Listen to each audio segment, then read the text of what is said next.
everyone, my name is Garrett and I am the founder of Envision in Motion, and I'm so excited, I'm so grateful to have you here for our first workshop. I'm so glad that you're here, and I'm so glad that you've decided to invest in yourself to build a mentoring relationship with someone from your organization so then you can help amplify your own career prospects and opportunities to really help take your career to the next level.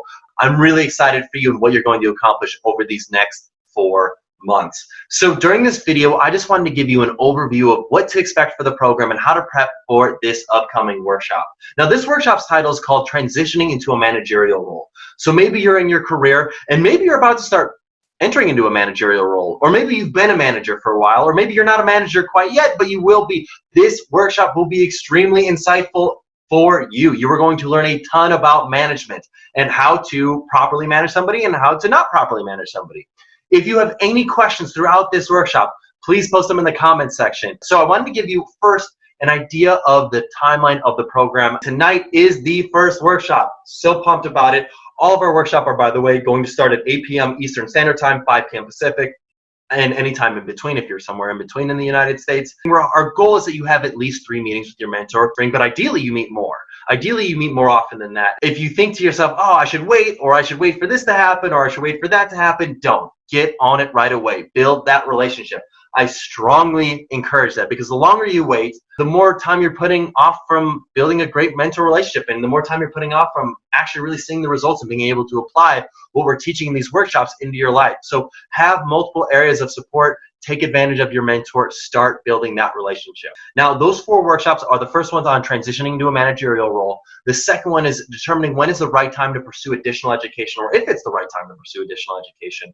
The third workshop is determining when is the right time to switch jobs. And the final workshop is on how to handle conflict in the workplace. So they're really relevant topics, and I think that you're going to really enjoy these workshops and the guest speakers that we brought in for you to learn from during these workshops. We will send you a post-program assessment to get your feedback. So this workshop is going to be roughly an hour long, and we're going to cover a lot of topics on how to transition into a managerial role. And so for you, my focus is on how can you go about making the most out of this. Really, the best way to go about making the most out of these workshops is to interact with us. When I ask a question to you, the audience viewing this, answer it. Because here's the thing. I would rather you post your questions in the comment section, because if you got this question, I guarantee you somebody else in the audience does as well. So if we were to answer questions on an individual private basis, we're not really answering everybody's questions. But if you post your questions in the comment section, we can share this with everybody so then they can get their answers just like you got your answer. This program doesn't guarantee you a promotion or a new job. Really, the key is this program's for professionals who want to take their career to the next level. Like, we don't hand things out on a silver platter. Now, by the way, do these types of opportunities happen for the professionals that use this program? Absolutely. But you got to be open to it. You got to be willing to put your time in to go ahead and make the most out of this experience. If you're thinking to yourself, oh, I'm going to come in negatively or skeptically, you're going to get negative and skeptical results. I mean, it's the law of attraction. If you come in with a negative mindset, you're going to manifest a negative mindset. If you come in with a positive mindset, you're going to manifest a positive mindset. It's all about how you view this system, this workshop, this opportunity. So come in with the right idea, with the right mindset, and you can make the most out of this experience. I promise that. So I just want to set the expectation properly. This is a program that does not hand out things on a silver platter. If you work for them, you can absolutely take your career to the next level, but it's about applying them. It's about actively meeting with your mentor. It's about actively networking and actually doing what you can to make the most out of this experience. Ask questions, interact, take advantage of everything we've got for you, and you will get the opportunities you desire. I mean, that's what this program's here for.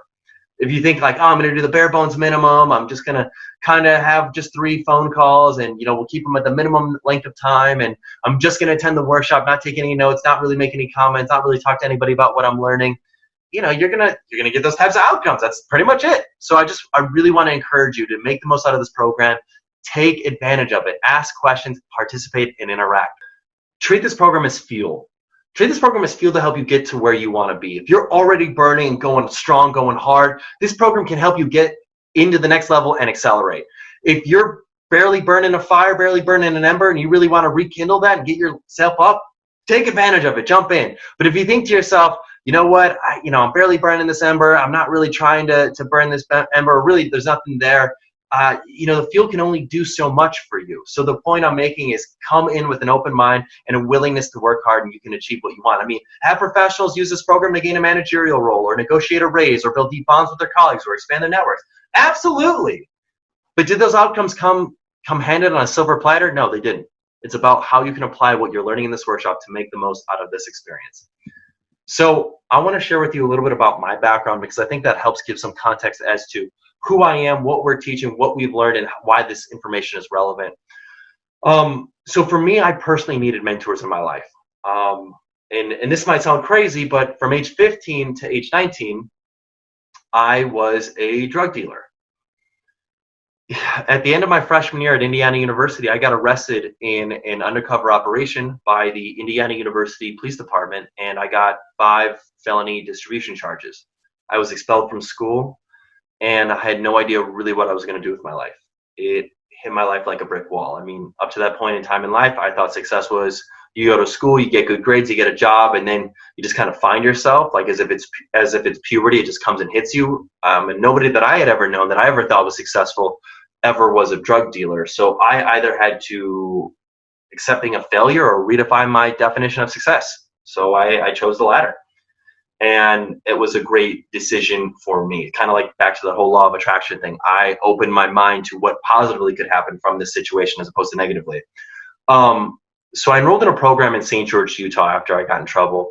And they exposed me to the power of mentorship, both on a personal level and a professional level. On a personal level, they were huge. I mean, they helped me come to grips with how it affected my family, my friends, my university, my country. I really didn't think that what I had done really would impact anybody or that anybody would care. And that was so wrong. And I really don't ever want to discount the power of personal mentors, because personal mentors can really help you make some serious just strides and have some serious growth in your life, because ultimately those personal mentors can help see you for you. And don't get me wrong, the professional mentors are amazing as well. And by the way, we can mix those two. They can both be personal and professional mentors. But I really want to stress the importance of being vulnerable in a mentoring relationship, just like I've been vulnerable with you right now sharing my story, because I know that when you're vulnerable, you're much more likely to be attractive in that relationship. You're much more likely to build trust. I mean, shoot, you can't even build trust without vulnerability. You have to have vulnerability. So when it comes to building a mentor relationship, I hope me sharing my story with you has helped inspire you to be vulnerable with your mentor and in your mentoring relationship. Just to kind of finish out my story in terms of how I actually got here from being a drug dealer who moved to St. George, Utah. About a month after living in Utah, I flew back to Chicago for the weekend to let my family know my life's getting on track. On that flight, I'm sitting next to a guy. I took a keen interest in who he is. I asked him questions. I took down notes, shared with him a little bit about me, but really I was focused on who he was and asking him questions and really learning about what he had to say, because people love to talk about themselves. I was learning that through a book I was reading called Dale Carnegie's How to Win Friends and Influence People. And by the time we landed, he said, "Oh, by the way, I'm the director of ground equipment for SkyWest Airlines." And he offered me an internship doing financial analysis on the spot. Didn't care about my background. He decided to take me under his wing and give me an opportunity, and that was so crucial. That was amazing. He didn't care that I might be going to prison sometime in the future. He didn't care really what my future looked like. He cared about me, and he wanted to give me a chance, and that was so crucial. It helped me really take some serious strides in my life and my career. About a year after living in Utah, I actually got very lucky.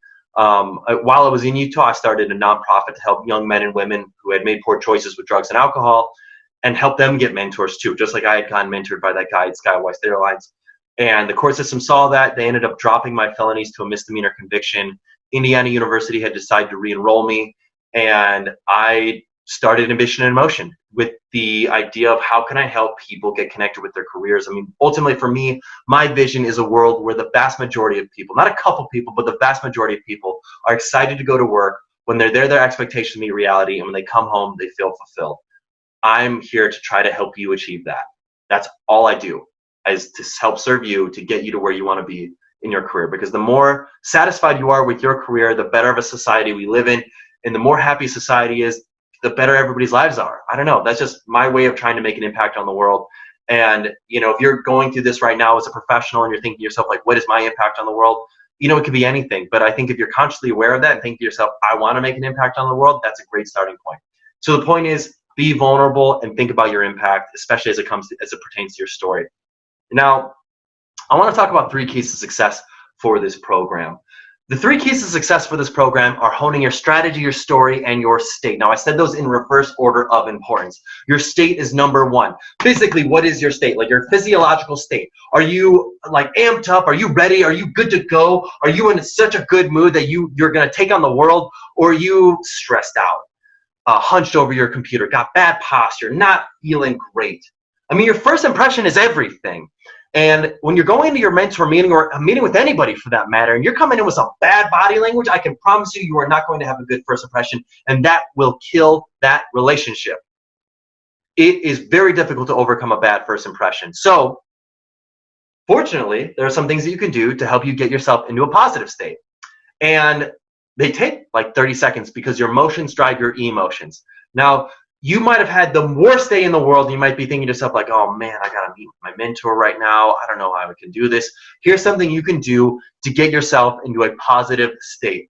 There's a lot of things you can do. You can do a power pose. You can fake smile for 30 seconds. You could fake laugh for 30 seconds. But what I like to do is I like to shake it out, and I like to dance it out, and I like to scream at the top of my lungs. So what I want you to do right now while you're watching this video, and I know it might sound crazy, you might be in your house, you might be in your office, you might be at work, I don't really care. Stand up, shake it out, shimmy it loose. Stand out. I want you to scream at the top of your lungs. Just go, yeah, just let it loose, let it out, let it go. And the reason why I'm telling you to do this is because you are releasing endorphins to your brain, getting blood flowing to your brain. What this does is it gets you into a positive mood. It takes you from wherever you're at and puts you at a 10. It gets you ready to go. And your physical body, your physiology, your body is saying, thank you, I'm ready for this. I'm ready to take on the world. Your state is crucial. So when it comes to a mentor meeting, get your state right. You're going to give a positive first impression if you get your state right. If you're screaming at work, good for you. Amazing. I'm proud of you. That's awesome. You know, people might think of you and look at you like a weirdo, but that's okay because this is not a coolness contest. This is about you making strides in your career and getting a positive first impression with your mentor and with anybody that you want to meet. Now, the second key is your story. Now, what's a story that you tell yourself? Do you tell yourself a story for why you won't be successful or for why you will be successful? I mean, your story could be, oh, well, you know, I'm an introvert, so I couldn't possibly be good at networking or putting myself out there or trying to get a raise or try to be a manager because, you know, I'm just an introvert. Or maybe you think to yourself, like, I'm an extrovert. I'm crazy around people. I can't even handle it. I'm a word vomiter. I just can't even contain myself around other people. I couldn't possibly be good at networking or in a managerial position. If you tell yourself a story for why you will not be successful, you will not be successful. But if you tell yourself a story for why you can be successful, you can manifest that outcome. If you tell yourself a story, if you literally play in your mind how a situation could go the most positive way you could possibly go, you will get yourself to where you want to be. So I want to ask you right now, and I would love if you could post in the comment section, what is a story that you tell yourself for why you will be successful?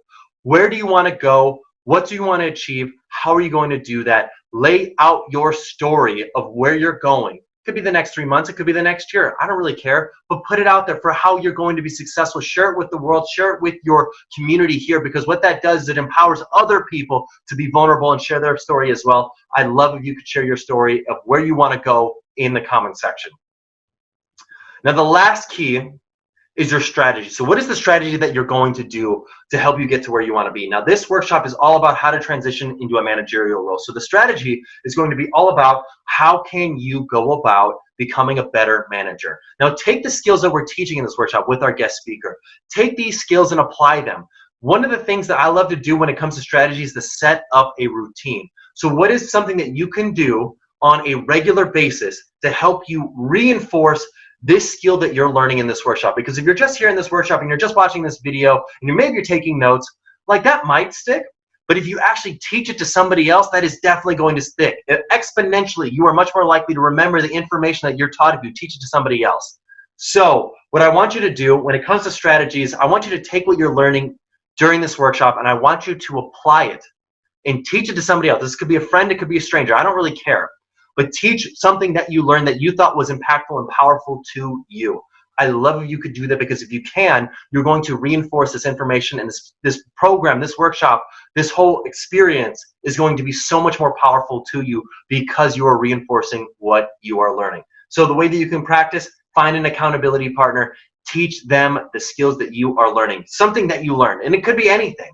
Like whatever nugget of wisdom that you heard from me or from our guest, teach that to somebody else. That will help you reinforce it. Thank you all for being here. I'm really excited for you to embark on your mentor relationship. And in this mentor program, I'm really excited to get started with our guest speaker. Hey everybody, welcome to our workshop this evening. I'm so excited to dive into the topic of how to effectively transition into management. I know a lot of you are probably thinking to yourself, okay, I'm either already in a management role or I'm about to start entering into a management role, or I'd like to be in a management role, but I don't know how to broach that subject, or I don't know how to effectively transition in this leadership role because I've never really been a leader before. It's an interesting topic. I mean, I think a lot of people think that they're ready before they're actually ready. I think a lot of people, don't give themselves enough credit, and they never think they're ready, and they never want to have a leadership role. I think the reality is somewhere in between in terms of one's readiness. But fortunately, we've got a great guest with us here this evening. We've got Erik Eaker.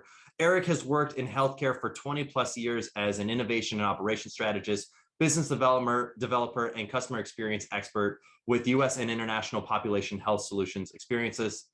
Erik is currently the Senior Vice President of Business Operations for BioIQ. Erik, thanks for being here. My pleasure. Thanks, Garrett. So let's dive in. Why is transitioning, I mean, high level, well, I guess maybe before we dive into why transitioning into management is so difficult, I would love to learn kind of your career path and how you went from an individual contributor into a leader, into a manager of people. Well, right out of grad school, I entered into the corporate world, and for the first 3 years, I was an individual contributor, which is typical of most people when they get into their profession. I was an analyst, and I moved to a project manager, then a manager, but I wasn't really managing anyone at that time. It wasn't until I took a new role in another company, and then where I was asked to lead up a strategy, and in a space where I had no real experience myself, which was designing websites for a health insurance company that had to really get into the 21st century and figure out a way to start engaging online with all this membership. We had one person in that organization who had a little bit of experience developing a website. So I was asked to manage that person. That was my first management opportunity. And I was managing someone who had expertise that I did not have, right? And that's not always typical either, right? But that was a great way to start as a manager, because I think one of the keys to success as a manager is to sort of give up the reins of your subject matter expertise and say, well, that's important sometimes in leading people in that domain. What's more important is your management of people, and not management of tasks and skill sets and things that you typically rely upon to get the job done. That's really and fascinating. Then from that period of time, that was my first experience. And then throughout the next 25 years, I've had periods of time where I've been an individual contributor again to managing 70 people. And now I'm managing over 120 people, maybe 80% of the company that I now work for.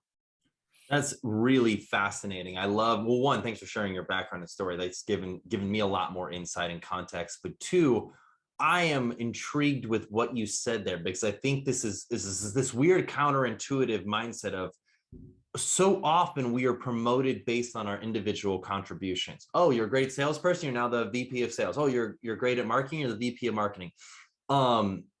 And if I'm hearing you correctly, what you're saying is that it's not your individual contributions that make you a good leader. It is your ability to actually connect with your people and lead them that makes you a good leader, which maybe the way I'm verbalizing it, it sounds obvious, but I think for a lot of companies and for a lot of people, it's not. Do you mind elaborating on that for a little bit? Yeah, I mean, looking back now, I wish I'd asked myself a few questions before I became a manager. I sort of made it up as I went along, but you have to really ask yourself, what is your motivation for wanting to manage others? And I'm not going to give you the answer to that question. There's a variety of different answers, but what is your most important gift in being a manager to the company or to the people that you'll be managing? and what really matters is, are you attuned to what others need to be successful?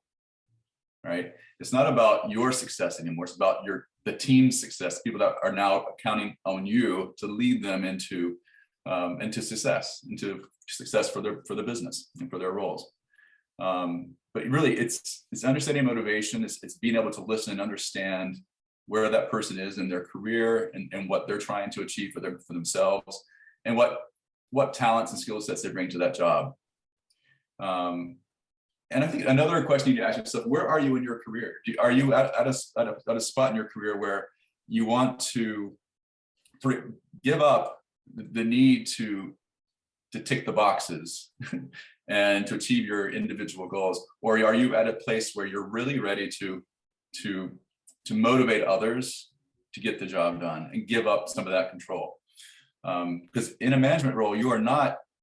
It's rare that you are in a spot where you can control every outcome. And those that try to do that are called micromanagers, and they never succeed.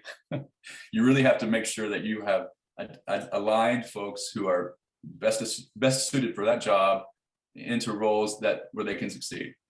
And that's your job. That's where you have your success. Man, that is so true. And that's so powerful. I think that's a really great message. I love to take a moment to ask the students and the professionals in the audience watching this right now, post in the comment section, if you are not a manager, why would you like to be a manager? If you are a manager, why do you like, what are your motivations for being a manager? Post in the comment section. I'd love to learn about that, because I think this takes me back to actually a couple of weeks ago. I was working with a client of ours.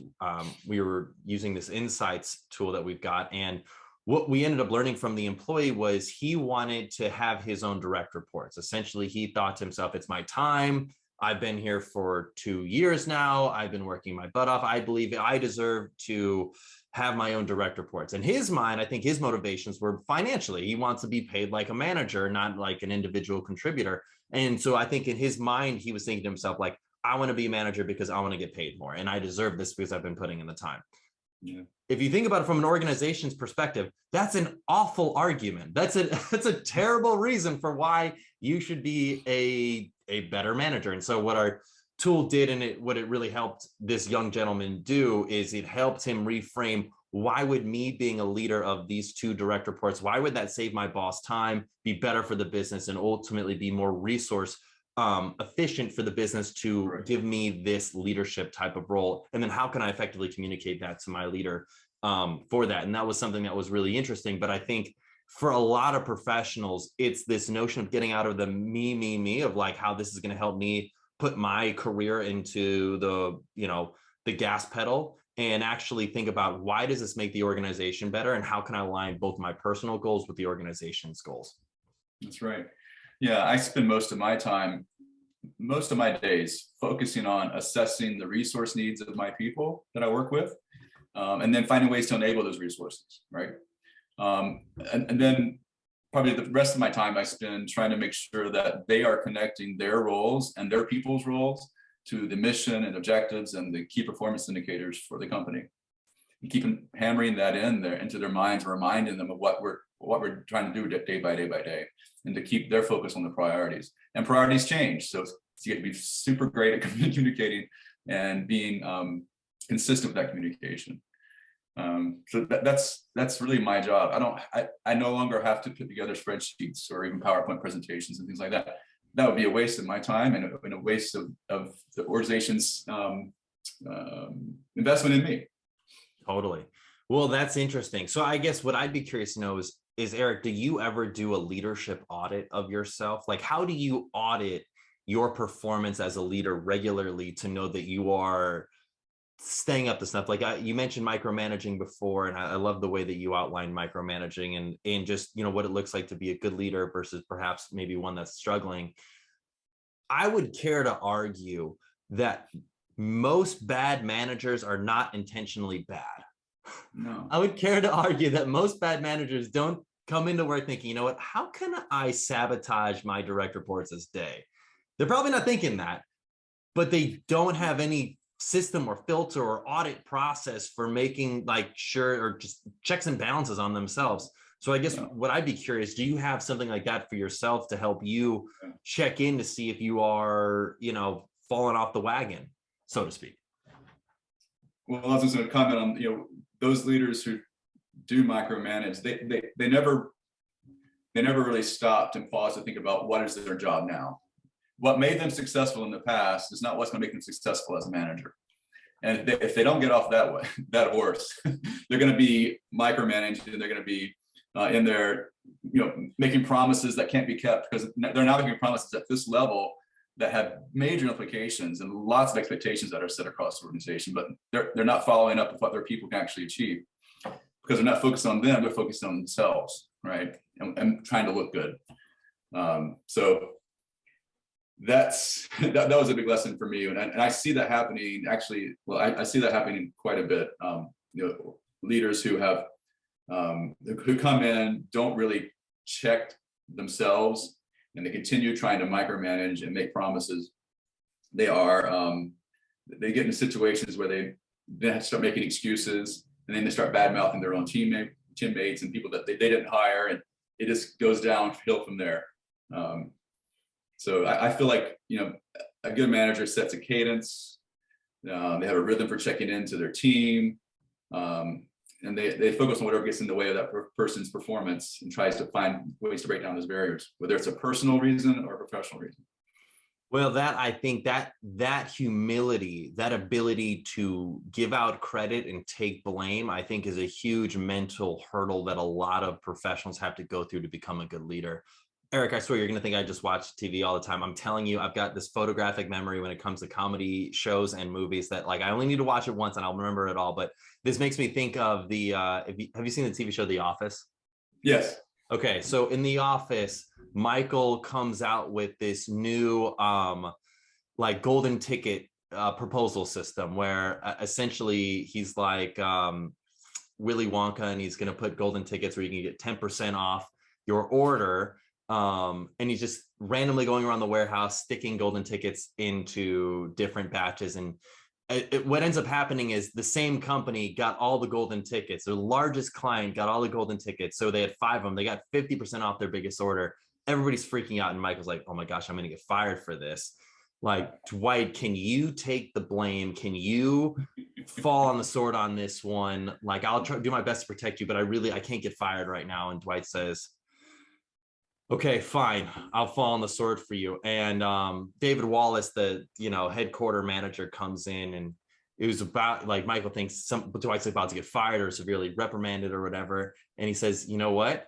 After chatting with our largest client, they love the idea. It was the greatest marketing idea that we've ever had in the history of Dunder Mifflin. They want to bring you in, Dwight, to get more of your ideas. This has now actually garnered even more of their business for us with them. They are so excited to be our client. This ended up being the best thing we could have possibly done. And Michael is fuming because he is like, Dwight, how'd you come up with this idea? Dwight, where'd you come up with this? And he'd already blamed it on Dwight. Now Dwight's obviously taking all the credit. The point I'm trying to make with this story is, as a leader, one, you should take accountability for when the things go bad, but especially when things go good, give out the credit, because that's a true sign of a leader. Yeah, that's right. I guess within that, though, it almost sounds like there has to be this transition in your mind of going from like a scarcity mentality to a growth mentality, right? Like, I don't know, did you actively think about it like that, as opposed to thinking like there's only so much credit or credibility that can be doled out, and as opposed to thinking like there's a finite amount, thinking like, if I can empower my people to get credit and have the spotlight shown on them for doing great work, it elevates me as a leader. Yeah, I've heard that time and time again, and I've had a lot of great leaders in my life, and they were always the ones to sort of back off and stand in the background and let their people shine.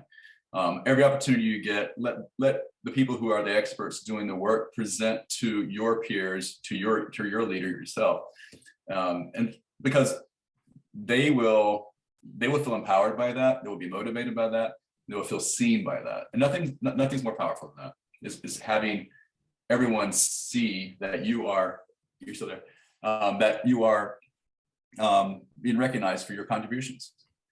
And so every chance I get, I step out of the way. I let my team represent themselves and their work to others in the organization.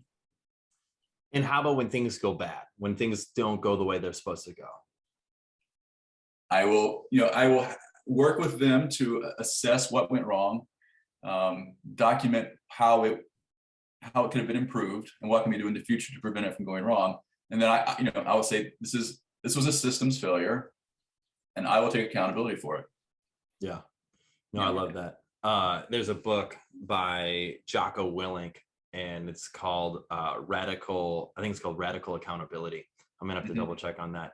But the whole notion is, if you are the person in charge, if anything happens negatively within your charge, it is your fault. Even if somebody made the mistake, you could have or should have set the standard operating procedures or the systems or the communication to essentially make them be more effective within the role. And I think if we're leaders and we're open to receiving that feedback, owning that aspect of our leadership, I think that's we're gonna do so much better as leaders. But you've dove into this topic of feedback, and I think that's something that a lot of people, I don't think anybody likes giving out potentially negative feedback to people. How do you go about doing it? What do you find to be particularly effective when giving out potentially negative feedback that people may not want to hear? Well, I think feedback sort of has to be provided in sort of three levels, because as the leader, you're supposed to have the macro, the systems view of everything. So nothing happens in a vacuum. There is an individual's contribution to a problem or to an issue that requires feedback that is, very personal. But there's also, even probably as important, if not more important, feedback that relates to that person's role in that system, in the set of processes that you've helped establish and that you own as an accountable leader. And then there's that system that you have to consider as well. So depending upon the situation, and generally probably every situation, when you provide that feedback, you want to make sure that the person that's receiving the feedback is in a space where they can receive it. They have the headspace right now. Is it the right time? Are they in the right emotional state?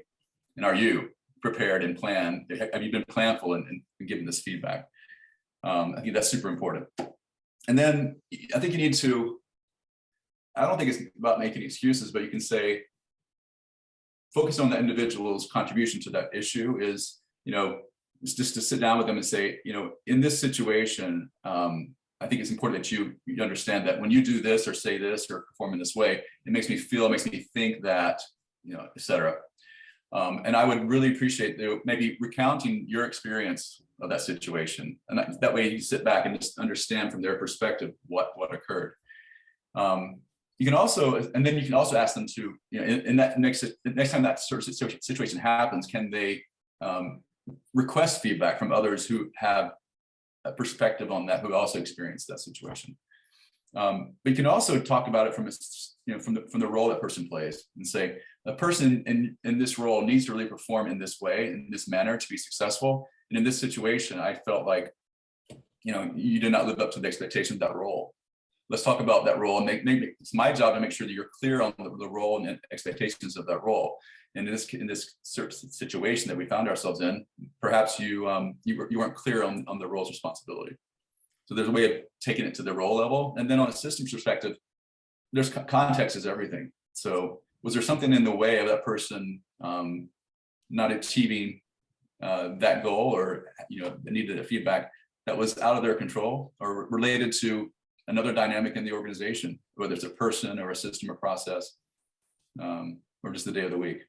I think you have to take all that into account as you provide the feedback, but also make it clear that if it's a role issue, you clarify what the role responsibility is. If it's an individual issue that they need to work on, it's a behavioral issue, you need to address that there as well. But often it works at all three levels. I love that you focused on the seeking to understand part first. Like, I love that within your process and procedure that you outlined, you didn't just dive in. You said, okay, I want to understand where you're coming from. And just that Stephen Covey, seek to understand before being understood. Because I think that's a really powerful sentiment there. I love that was, I also love that you had a process and a procedure. It sounded very similar to, I believe it's Marshall Goldsmith's Keys to Nonviolent Communication, like observation, feeling, need, request. I've heard that, yeah. It seems like when you went through that process, it seemed like a variation of that, but it seemed like very much in that, okay, here's my observation of what was going on. Here's how it made me feel. This is, need request, that sort of thing. It seemed like you had that sort of protocol within giving that feedback. I thought that was really valuable. And I think that a lot of professionals aspiring to be managers could learn from something like that. Well, yeah, and I'm part of that system too. And I'm human and fallible as well. And so my perspective is, while it's important because I'm their leader and I have certain objectives I'm trying to help us meet, we also need to be checked on our perspective. And so inviting others to that conversation, I think, is super important. And to remind people that they should seek out feedback when they feel like they've had a situation where they just don't feel comfortable. Something happened just then, and I feel like I need some feedback on that. Ask, and it's perfectly acceptable. One question I'm a big fan of asking is if there's ever like a gap in perspective, I will always like to ask, what aspects of your work could benefit from greater clarity for myself or other team members? Because by asking that question, it insinuates that it's my fault. Like there was a lack of clarity that between my expectations and what you delivered. What could I have done to make things more clear? Like what aspects of your work could benefit from greater clarity for myself or other team members? I can better understand where you, my direct report, are coming from, so then I can better know your thought process and then clarify where there might be a gap in perception or expectation of how I'd want you to act in future scenarios. Yeah, I love that question. It certainly it puts it back on you to remind yourself that it's a relationship, and someone's not just acting, like I said before, in a vacuum. It's related to the way you're managing them, the way you're clarifying responsibilities or objectives or priorities. Sometimes it can be just a personality, like a whole personality issue, but that's when you bring in the role clarification again and say, I understand that's the way you typically like to react to these things, but in this role, in this sort of situation, here's an ideal way to perform. So one thing that I have heard a lot recently, and I think it's becoming an ever growing and just increasingly popular topic, is this notion of psychological safety in the workplace. Like as a leader, how can I engender psychological safety within my team and my people that report to me?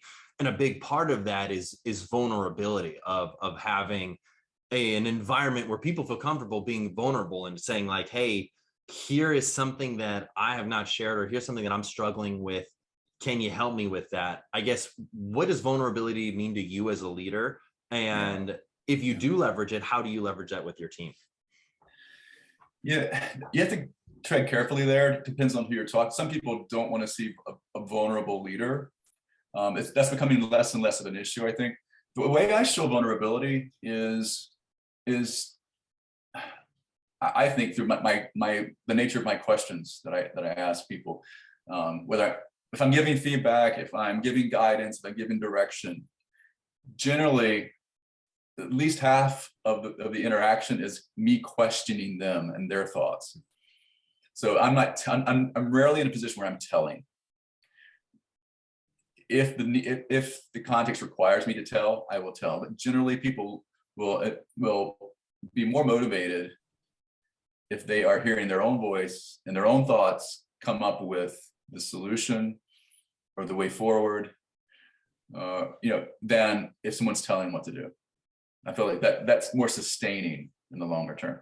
So to me, that's a way of being a vulnerable leader, is by letting people sort of chart their own course. And yes, providing feedback if you think that's a little bit off, if it's off a little bit off course, but I really believe that as long as they're within certain guidelines, I want them to perform to their own specifications. Cool. Well, yeah, I think vulnerability is increasing in popularity and interest, just from a leadership perspective. Like one example of this that I can remember, my best friend used to work for Uber, and back in 2016 when he was at Uber, their then CEO, a gentleman named Travis Kalanick. I'm not necessarily the biggest fan of Travis as a leader, but he did one thing that I thought was really admirable, and I thought was a really great testament of the power of vulnerability from a leadership perspective. But what he did was Uber was at a time where they're growing like crazy. They're growing like a rocket ship, and they needed to raise another round of funding. They were still burning cash. They were not a profitable company. And their investors came to Travis and say, hey, Travis, the growth rates are great, but we need to start being more operationally, so you need to stop burning cash, essentially, is what they told them. And they needed to cut, I think, their operating expenses by like $100 million or something like that. And Travis sent out a memo to the entire company and said, hey, here's where we're sitting at in terms of investment and future viability moving forward. For us to raise this next round of funding, need to cut our operational expenditures by $100 million. I don't have the solution. I don't know how we're going to do this. I have no idea what the path is forward. I'm not telling you how we're going to do this at all. I'm leaning on you all. Can you help us get there? If we can get there, we can raise this next round of funding. We can, keep growing into the sunset and being this crazy rocket ship growth company. If we're not able to do that, Uber as a business may not be a viable company moving forward. Can you help us? And the team at Uber did. I mean, they smashed it. They smashed the goal. They identified a lot of operational slack and issues, and they cut it and they hit those numbers. But it's just a story of the power of, here's a leader said, hey, I don't have a solution. I need your help. And the team rallied around it. Yeah. It's a great example, and one that I find myself in quite often now. In my latest role, I'm actually responsible for 6 different functional areas, which I've really had no experience working in the past. So I'm really relying upon my direct reports, who are experts in their fields, to answer those questions, to solve those riddles, right? My job is to make sure that they're communicating together, that I'm sometimes asking dumb questions that they end up thinking, oh my gosh, I didn't think about that. But it helps to have that naive perspective sometimes, whether it's intended to get the result or if it's genuine, right?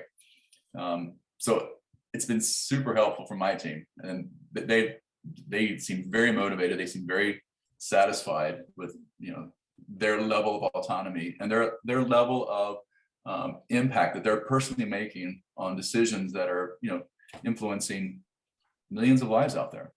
Yeah. Well, speaking of direct reports, do you know your direct reports as like professional goals and aspirations? And like, how important is it for a leader to understand their direct reports as personal goals and aspirations, and how that aligns with the organization's goals and like where they're going? Personal and professional goals are intertwined, so you can't break them up. So our conversations when it comes to professional development is the same as personal development, and the two go hand in hand. So at the start of every year, I like to write down, I think about each of my direct reports, and I try to think about, from my perspective, what's their main motivator? Like why do they get up in the morning? I can give you an example. Like one person who reports to me is responsible for a lot of our client success and has a young team reporting to her.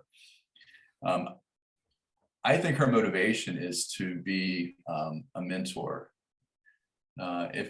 and to be sort of a second parent to some of these young professionals. And so when I think about her and what motivates her, that helps me center our conversations around how she can be most impactful, because I know what gets her going, and so I can use that as a lever to influence the way she manages others, and gets her job done. But so that's helpful. I think that's smart, by the way. I think that's great. I think some people might look at that and be like, well, you're catering your management style just to her for that one purpose. But it's like, that's what a great manager does, is they cater their management style, not as a one size fits all solution for every single direct report, but for individually working with them based on what drives them and communicating to them in a way that's going to get the greatest response. Yeah. So she and I spent our one-on-ones, 15 minutes of it talking about her team and the books that she's ordering for them so they can have development conversations and that kind of thing, which that's her focus. That's what makes her get up in the morning. Her team is going to succeed because of that.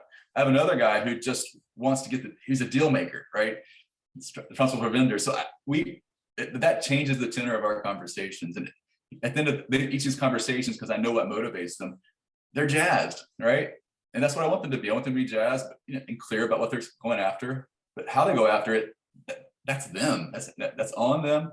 And I want to be able to understand it and tap into that as often as I can. Well, I know a lot of the students, our students in our program, know that they were paired with their fellow mentor based on their work orientation, which is like right up this alley. It sounds like that woman that reports to you, she's very calling oriented, while that gentleman you were mentioning is very career oriented, very growth oriented. And so, yeah, I think that absolutely plays into management and how you lead people, because if you can better understand their drivers and motivators, you can really help communicate in a way that they not only respect, but are feel happy because you're acknowledging that side of them. Yeah. So, Erik, I love to ask the audience, one final question, post in the comments section, but what were some of your biggest takeaways from this conversation today? I love to learn about it. And the second question within that, for everybody that's watching, post in the comment section, what do you, if you are a manager right now, how do you envision your management style changing now that you've watched this workshop this evening? And if you're not a manager right now, what are some of your biggest takeaways that you feel like you could apply to yourself when you eventually do become a leader and are in a management role? Post in the comment section. I'd love to learn about that. Erik, last question I have for you is, how can our audience learn more about you? I know a lot of our students and professionals that are in this program are on LinkedIn. Are you okay with them connecting with you on LinkedIn? Absolutely. Love to hear from you. Awesome. Erik Eaker. Yeah, Erikeaker. I'm on LinkedIn. Very cool. Awesome. Well, Erik, any other final notes or comments or suggestions for any professionals that are in a management role or transitioning into management, or just, have any questions about that? If you have any questions, just email me. I'm very happy to answer your questions directly. I think that just remember, don't take the management job just for the promotion or just for more money or for the to increase your reputation. There's a lot more to it than that. It's a lot more rewarding than that. So just understand what's motivating you to do it. If you're not ready for it, figure out what's going to take to get ready, and then seek out those opportunities. It's the most rewarding way in my career to make a difference. It's a people focus rather than task focus, right?